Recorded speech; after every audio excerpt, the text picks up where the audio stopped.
When you move from individual contributor to manager, there's a major change. You've got to remember that you're helping people do work and not doing it all yourself. Your skills at doing the job can be very, very helpful in advising people and coaching them and helping them to get ahead, judging the quality of their work, all that kind of stuff. When you move to be that person's manager, not only are you one level removed from it, but it becomes to the point where you cannot advise, right? You can't skip the person who reports to you and tell the person two levels down how to do their job or judge the quality of the work. You have to work with the person who works for you to judge the quality of their work. That's very, very frustrating for a lot of managers who move up and all of a sudden, all the skills they have, their domain expertise, all of a sudden their domain expertise is nowhere near as valuable as many of the other skills. Welcome to the People Managing People podcast. We're on a mission to build a better world of work and to help you build happy, healthy, and productive workplaces. I'm your host, David Rice. My guest today is Chris Williams. He is a leadership advisor, content creator, and a former VP of HR at Microsoft. We're going to be talking about the transition to being a second line manager, the challenges that come with that, and how organizations can better support them. Chris, welcome. Hey, David, good to see you. Good to have you back. So you've been in the leadership coaching business for a minute, so I'm curious, what type of leadership coach is your favorite? Because there's more flavors of them on LinkedIn these days than there are flavors of ice cream at Baskin-Robbins. So which one's your favorite? My sort of bottom line evaluation of a leadership coach is, have you ever done this before? One of the problems I see is people have picked up, a couple of books at their latest Barnes and Noble and decided that they want to be a coach or an advisor to people whose job they've never done. And so I see a lot of times that what that tends to have people do is lead by quip, lead by little short nuggets of stuff, and none of it reflects reality. None of it reflects the hard problems you face when you're trying to, if you have to lay people off. If you've never had to sit in a room and lay people off who are great people who have done nothing but be the wrong guy on the list, have you really lived as a leader? Have you really lived as a manager? So that's one of my first things. My biggest problem with LinkedIn is that you can't swing a dead cat without hitting somebody who calls themselves a CEO coach, right? Everybody wants to coach the CEO, right? As if that's the hardest job in the world. So. No, I couldn't agree more. They're everywhere. And I get probably 10 podcast pitches a day from them so that they want to come on and chat. So we were talking before this, and we were talking about the difficulty of becoming a second level manager, right? The manager of managers, so to speak, and how that transition takes place. Now, the great thing about being a line manager is that, you essentially advise employees on something that you have skills at, that you are a proven performer in that arena, and you're in a good position to advise a lot of times. But when it comes to being that second level manager, that transition's a lot harder, because it's not quite intuitive. It's not the lessons that you need to learn, or the lessons that you need to learn aren't exactly a part of your sort of standard manager onboarding process in most cases. So I'm curious, what do you feel like needs to change most for companies to help these professionals thrive, essentially? Well, you're right. I think one of the core issues that people have when they move, there's a major change. You've got to remember that you're helping people do work and not doing it all yourself. But as you said, your skills at doing the job can be very, very helpful in advising people and coaching them and helping them to get ahead, judging the quality of their work, all that kind of stuff. When you move to be that person's manager, not only are you one level removed from it, but it becomes to the point where you cannot advise, right? You can't skip the person who reports to you and tell the person two levels down how to do their job or judge the quality of the work. You have to work with the person who works for you to judge the quality of their work. That's very, very frustrating for a lot of managers who move up and all of a sudden, all the skills they have, their domain expertise, whether it be, in programming or finance or whatever it is, all of a sudden their domain expertise is nowhere near as valuable as many of the other skills, like getting to people to work together, communicating objectives across things, being clear and concise in your communication. There's a whole bunch of things that are more important as a second level manager than you were as a first level manager. But to answer your question, one of the problems I see, and one of the reasons why this is the core group of people who I really like to focus on, is that companies don't know how to help those people. It's particularly easy to teach someone how to be a manager 101. There's a lot of literature out there. There's a lot of courses you could take. There's a lot of training you can do about how to delegate better, how to do a bunch of those things better. But the kinds of things that you need to be good at as a second and above level manager are things for which there's not a lot of literature out there, and there's also not a lot of experience out there. So you'll find, for example, the people in HR frequently can be helpful, or the leadership training can be helpful because they too are managers of people and they can help you manage people. But managers, there's just not as many of them, and there's not as much experience around them. I think companies, one of the things that and this almost sounds self-serving, but one of the things I think companies should be really open and willing to do is to support these second and above level managers with people, with coaches, advisors, consultants, whatever it is, with some resources to provide them the ability to ask questions and get honest feedback and be stupid or what. I mean, one of the problems you get as you move up in an organization is mentorship is hard to find. If you're a second level manager, going to your VP and saying, geez, I don't know how to deal with this guy who works for me, makes you look like an idiot, right? It makes you look helpless. So you don't want to go to your boss's boss or whatever and be vulnerable and be the kind of person who can't get stuff done. You can't go to your peers because they're often in competition with you. You can't go to your employees and ask them an opinion because they're the problem, right? So having somebody to talk to, somebody to work with, a coach, an advisor, or somebody is frequently incredibly helpful. And, again, that sounds like I'm advertising for my own business, but it's the kind of thing that I think companies can do more of and should do more of. Absolutely. Like you said, not a lot of books written about being this type of manager, right? So I'm curious, as you've been working with these groups, what have you found works? Like, what's the messaging that sort of gets through to them, and what sort of training do you feel resonates with them? I have explored all kinds of different ways to help these people. I have looked at doing courses. I've looked at writing a book. I've looked at any range of things to be able to help them. And what I've discovered, I've done seminars, I've spoken to groups. The problem is the kinds of situations that these second and third level managers deal with tend to be very tactical and situationally dependent situations. They are deeply dependent upon what their business is and how it works and who the personalities involved are, and often the technology that's involved. And so it's a really very custom problem. I have this problem. I don't know how to deal with it. What should I do with it?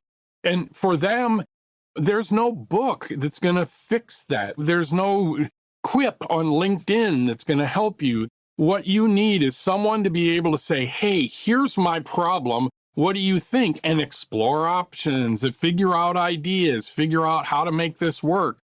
And it really, really helps to have somebody say, been there, done that, got the t-shirt, right? Be careful, don't say this, because that'll upset a bunch of people.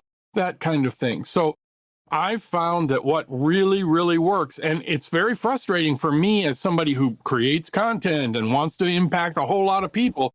It's very frustrating, but for me, one-on-one is what works. Working one-on-one, that's where I find I have the most impact, the most effect, and frankly, it's what I enjoy doing the most because I get the most impact and the most change and the most effect. You mentioned something interesting there. You're talking about sort of the situations that they're in are very tactical. And one of the things I think I've seen quite a bit is there's a struggle they might have good tactical ideas, but then they have to translate them into the strategy that the leadership has set and sort of communicating it both ways, right? It can be a little bit of a challenge. I think it's called middle management for a lot of reasons. I mean, one of the problems you've got is that while you are busy trying to deal with this horribly tactical problem of an employee who can't get some project done because of some whatever problem, you have your boss's boss screaming at you about why can't we get this strategic project done that is crucial to the future of the business. And it's very difficult. You have to translate that high level objective into the pieces that actually matter to get done. And that level of translation is really complicated. And it also isn't helped by the fact that you can't go to that frontline person and scream the strategic objective at them, because that doesn't help. They don't, I mean, how do I motivate our customer base to do it? That doesn't help me. I need to know, should I get this project done like this or like that? So a huge portion of what middle management is translating requirements from the vague to the specific, right? And deciding what is noise and what is not, and what to bother your employees with and what not. So there's this huge filtration process that you've got to be just incredibly facile at, and also communicative, right? You've got to be really good at communicating these kinds of things in a way that people can hear them. And it's very, very underestimated how incredibly hard that job can be. Yeah, I think so too. I think it doesn't get enough respect. You hear all this talk about flattening or getting rid of middle managers, and I kind of think that's not quite fair, because a lot of them have not been set up for success. So. Right. You look at a company like Amazon that has something like 5 people working for every middle manager, and they now want to go to 10. Well, okay, cool. So that means instead of getting 20% of my manager's time, I'm getting 10% of their time. It just makes things complicated really early on. And I think it's in many ways just cutting because cutting feels good to cut. One of the big challenges we often hear about is sort of the changing perception that middle managers face, right? It's one thing when you're at the line manager level, you have your direct reports and your, like we were talking about before, your expertise and everything. It all kind of like translates. It's limited to a certain area, but when you become a manager of managers, that perception of you starts to change among everyone below you. What advice do you have for helping folks kind of navigate that shift? One of the problems is they will look up at you and wonder, what do you do all day? I mean, that's one of the things that happens. You can look up at your boss and figure out sort of what they do. But looking up and figuring out what your boss's boss does, that's really hard. And so one of the things I like to advise senior managers to do is to occasionally have opportunities to speak to broader organizations, broader groups, and lay out some of the strategic challenges that their group, their organization, their company is facing, and talk about the difficulties that they, as a manager, have in executing against those strategic priorities. And people can understand at sort of the very large scale, hey, we've been asked by the corporation to implement this, build this product or whatever, right? And you can explain to people then, well, that means we need to do this and this and this and this. And here's this team over here doing this and this team over there doing that. And if you lay that out in a particular way, people suddenly get a respect for, oh, I see, you're managing this whole project. I didn't understand what that part of it was. So there's an opportunity for you to be more open and honest about what goes on. But what's absolutely crucial in those sessions is that you also be really vulnerable. Like, this is hard, right? Or I'm getting a bunch of pressure from the CEO to do this, which I know is really hard. Or to be open and honest with those people, because most people are smart and they can smell you when you're making stuff up. So you have to be honest about, hey, I know this is hard and I know this may be an unmeetable goal, but we're going to work our best to see if we can get there, or those kinds of things. Be open, honest, and vulnerable with them, because if you're not, they'll know it, they'll smell it. Yeah. Well, one thing that gets talked a lot about in management circles, and of course in the media, because I love this topic, is generations. You've got people navigating up to 5 generations in the workforce now, and this comes with some obvious challenges, right? I'm curious, though, because I saw you posted something about this recently. How do we help managers and really the workforce as a whole move beyond sort of generational tropes and stereotypes? How can we help these people look at these challenges in a different way? One of the things I work with everybody I work with on is trying to treat the people who work for them as individuals, and even the people they work for. But remember that each one of these people is an individual with a completely different backstory and life experience and any number of other things. The way I relate it to people is through some things they will see at work, for example. Some people like emails, some people like phone calls, some people like a text, some people prefer Slack. Some people like feedback to be very careful and thoughtful and gentle, and they need a little bit of stroking before they get some negative feedback. Other people, if you give them that kind of feedback, they will not hear you.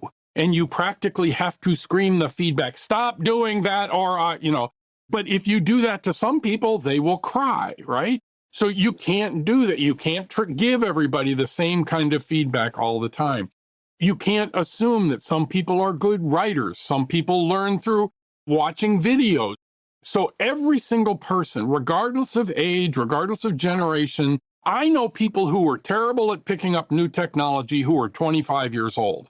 And I know people like myself who are approaching 70 who pick up new technology all the time. So you can't make generational stereotypes. What you have to do is look at that person and decide, oh, I see, you're one of those people who likes harsh feedback, doesn't hear me unless I'm talking quite directly at you, will never open my email, only hears it when I send you a text, right? If you treat each one of your employees that way with whatever the world they live in is, you will suddenly realize that generational stereotypes don't mean anything, right? And that's the whole work from home thing, right? There are some people who would absolutely love to work from home. There are other people for whom the office is a sanctuary. Their home is a nightmare. They want to get to the office because it's quieter and they can focus and whatever because they got kids running whatever it is, right? There are other people for whom the office is a scary place that's 45 minutes away and the commute drives me nuts, right? So those people could be 25 or they could be 65. Who knows, right? You have to treat everybody as an individual. And the cool part is the sooner you start to do that, the more effective your relationship with them will be, the more respect they'll give you, the more open and honest your conversation can be, and the better your relationship as a manager and a leader will be. So the generational stereotypes thing just chaps me, partly as an older person, being stereotyped as, you don't understand new technology. I'm working with an AI startup right now, okay? A friend of mine and I have developed a really cool leadership AI startup, which we could talk about at some other time. We're using AI agents in ways that people haven't seen before. But I'm not, I'm a boomer, right? Boomers can't even open their phone, right? Yeah, no, I'm pretty good at opening my phone. Ask my wife. Yeah, ask TikTok. Exactly. That's great. And I think, a big part of the reason I asked that question is because a lot of middle managers, second line managers, they're kind of expected to grow their influence, right? The more time you spend in the role, influence plays a big part in your success. And one of the reasons is it helps you work cross-functionally. This is such a big thing that we always talk about now.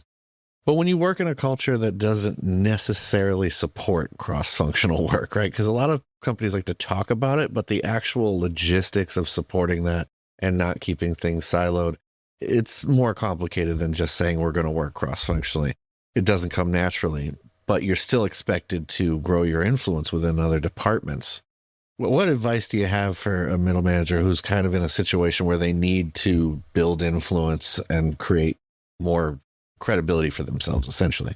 It's one of the interesting things I have discovered. If I were to go back of the last, say, 25 clients I've had in the last several years, I would bet you that the ability to work cross-functionally is the single biggest asset that they have gained at my encouragement over the last few years. And the reason is that you will never imagine the depth of having connections across your organization, how effective that will be on so many levels.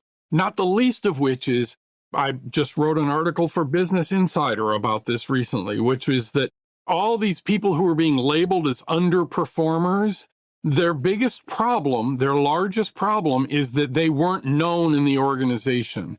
That when the meeting got together and they tried to pick out who we're going to get rid of on this list of people, The people who got rejected first were the ones who obviously had blown something up or had had some terrible performance problem. But the next people on the list were the people who, when you brought up their name, people went, who? So what you need to do as an individual is make connections across the organization. And the thing I keep telling people is whether or not your organization wants you to work cross-functionally, there's nothing preventing you from having an association cross-functionally. There's nothing preventing you from giving if you work in the product development side of the business, there's nothing preventing you from having lunch with an HR person or a finance person or a marketing person or whatever. And I love to tell people the way you do that conversation is you sit down with them and you say to the finance guy, I don't even understand how you guys do what you do. How do you guys come up with these complex reports? How does that work? When are you guys supposed to do them? How do the upper management react when you do those things? Don't you get some pushback when you try and push down on people with it? How does this? Ask them a million questions about their job. And I have never met someone who, when you start asking good, genuine questions about what they do for a living, doesn't just light up and want to tell you, well, it really gets to me like this and everything. And eventually you've gained a relationship with someone over in finance, and then you've gained a relationship with someone in marketing and sales and whatever, and they will introduce you to somebody else. And so when the time comes for something that blows up, you're required to cut 10% of your organization. You've got somebody in finance to go to and say, wait a minute, how does this really work? And what does that look like? And how do I make this work? Or when that roundtable discussion is happening and they're trying to lay off the underperformers, everybody will go, no, wait, not Chris. I know him. He's a good guy, right? Just because the organization doesn't want you to be working together between each other doesn't mean you can't have a relationship with that person, doesn't mean you can't know who they are. By the way, the other thing is it's really hard to hate people one-on-one. The finance people are always going, you can never trust the product people because of whatever. And if you have a relationship with one of those guys, one of the finance guys is going to go, no, wait a minute. I know some of those people. They're not doing that stuff or whatever. So it's really hard to have a negative relationship when you've got a one-on-one connection with somebody. Yeah, absolutely.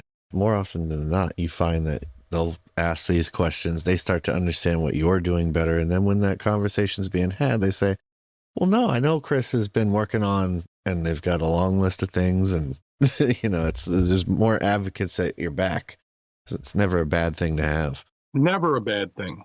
I want to finish by talking about one of the things that has been toughest for managers, I'd say, in recent years and has led to a lot of discussion, and that's return to office orders. There's this shift, to new working models whether it's hybrid or remote, and it's something that a lot of people in HR have been navigating.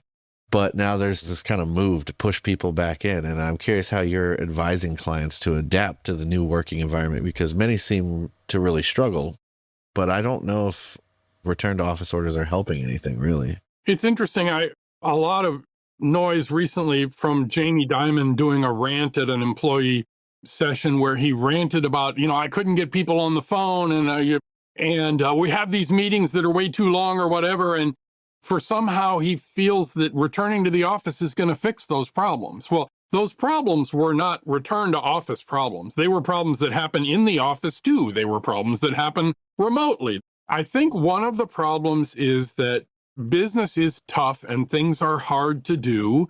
And if your business is in any way struggling, you sort of rush back to the things you've always done. And one of the things people have always done is be together in an office. So that feels like the thing to do.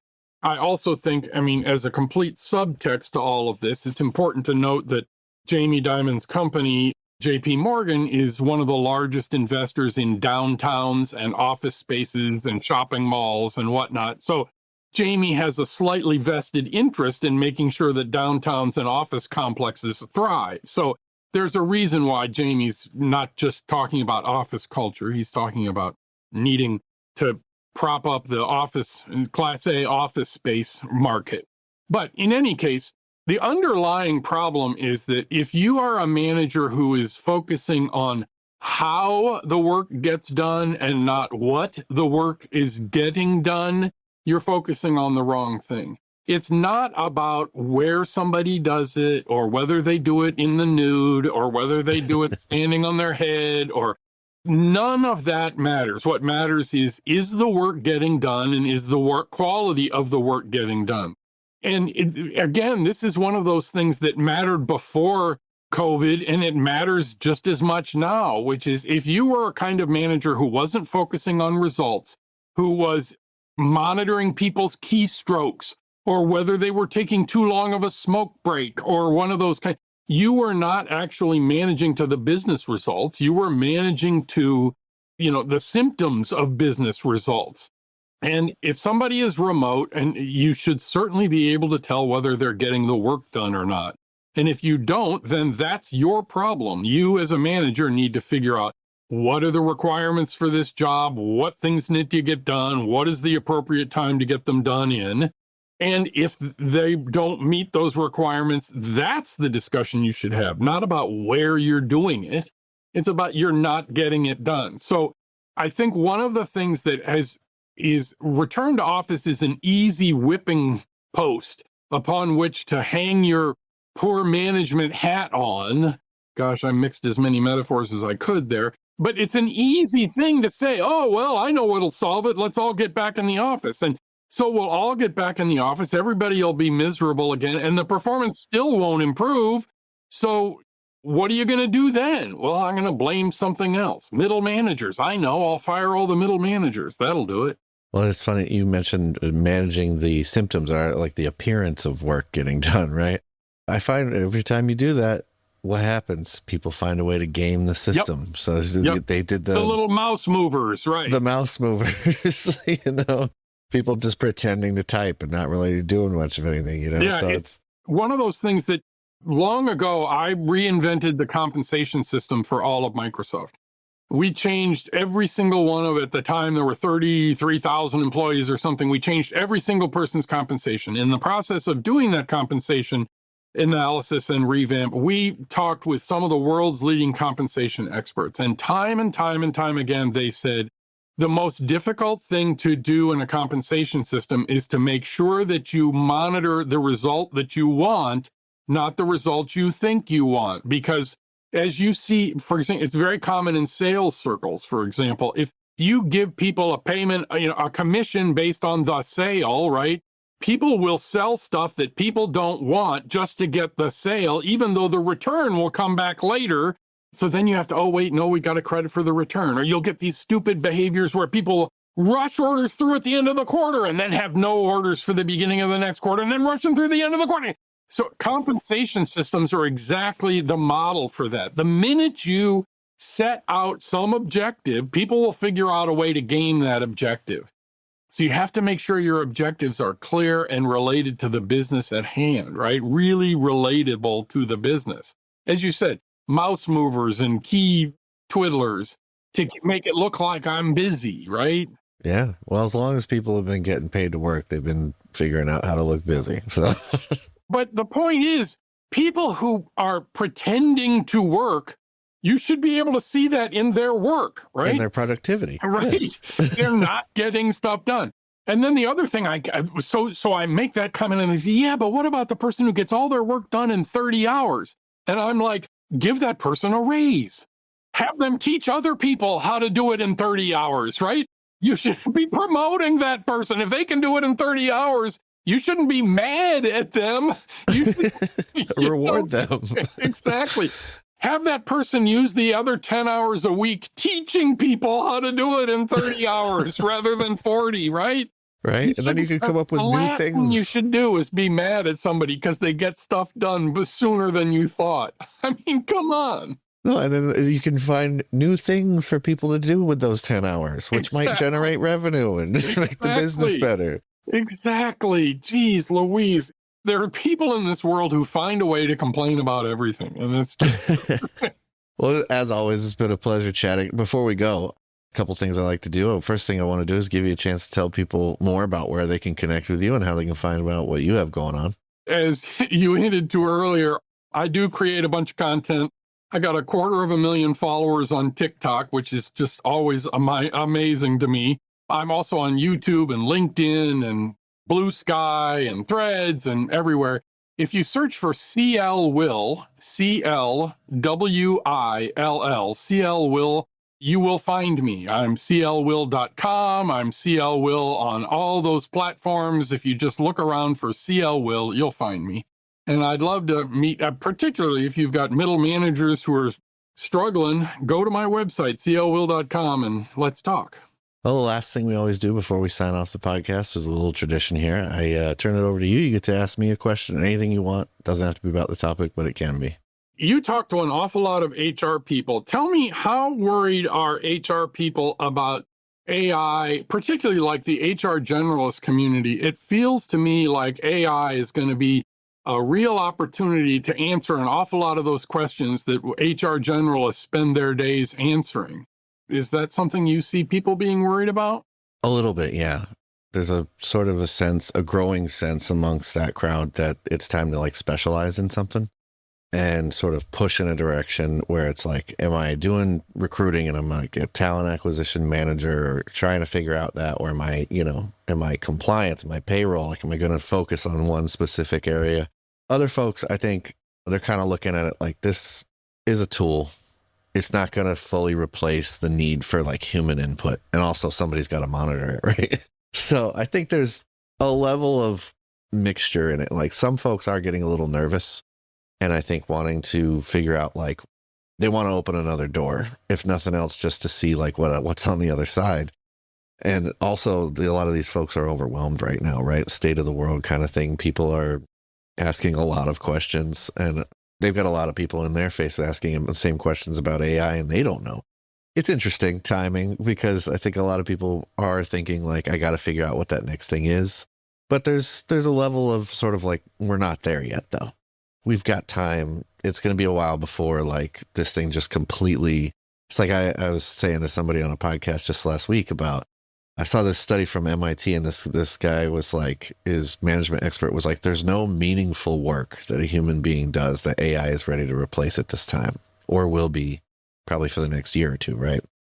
And I think for that generalist crowd, that's a good thing to keep in mind. Like you're still going to have to be there to kind of manage the thing and monitor it. What is it saying? Is it actually are the outputs good? So they've got a little time, but it's on everybody's mind. I think one of the things that I take solace in is that if you look at the output of any of these things, if you look at output of, Chat GPT writing or writing code or the answers to questions, the answers are mid, right? They're fine, that'll do. So I think what it does is it puts pressure on people who are mid, that'll do, and whatever you're doing, that you're going to get pressure from that. So you need to up your game. You need to be better and smarter and a better communicator and a better at whatever you do in order to differentiate yourself from the mid that is being automated behind you, right? Yeah, absolutely. I mean, I think, if you look at it like if you're that generalist and you're being asked these questions, think about the next steps. Like, yes, it can answer this, but like, what's another layer of value that I can add to the person? Like as a content creator, you've probably used it to write a script or something like that.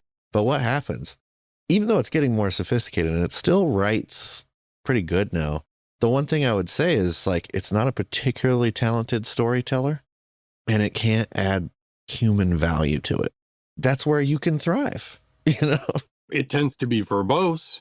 It also tends to try and play down the middle. And one of the things that you can do as an individual is emphasize the corners, emphasize the edges, emphasize the extremes in one way or another, because being down the middle is interesting, but it's not really what provides human value. Well, and it's not what people consume. Right. People don't remember down the middle. But when you have a point of view or a stance sort of that you're taking, people do remember that. Yep. Well, Chris, as always, it's been a pleasure talking with you. I loved it. Thank you very much. It's a pleasure talking to you too. All right. Well, listeners, until next time, if you haven't done so already, head on over, sign up for the People Managing People newsletter, peoplemanagingpeople.com/subscribe. And until then, color in the corners, avoid the middle. Let ChatGPT do the middle.